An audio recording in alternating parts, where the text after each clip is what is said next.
धवलेश्वराय बालालिंगाय नमो नमः। दीपं यदि परं ब्रह्म दीपं यदि जनार्दनः दीपहरतु मे पापो पूजा दीप नमस्तुते। अहे धवलेश्वराय बालालिंगाय नमो नमः। संसार सुखी रखंतु। आज आश्विन मासर शुक्ल पक्ष विजया दशमी शुभ गुरुवार दशहरा रे समस्त श्रद्धालु भक्त मानक श्रीपद करंतु मनस्कामना पूर्ण करंतु कर्म क्षेत्र उन्नति करंतु ग्रहरिष्ट खंडन करंतु जगतर मंगल करंतु विश्वर कल्याण करंतु आपणकर नाम विख्यात करंतु सेवकर डाक श्रवण करंतु समस्त गुआवसा भक्त मानकर मनस्कामना पूर्ण करंतु जो जो भक्त माने आपणक पाखरे मानसिक रखिचंती तांका मानसिक पूर्ण करंतु।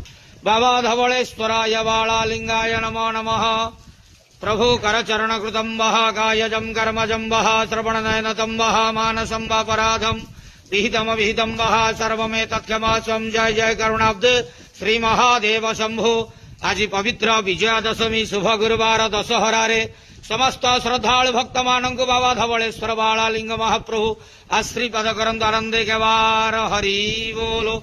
ओम नमः शिवाय। बाबा धवलेश्वराय बालालिंगाय नमो नमः।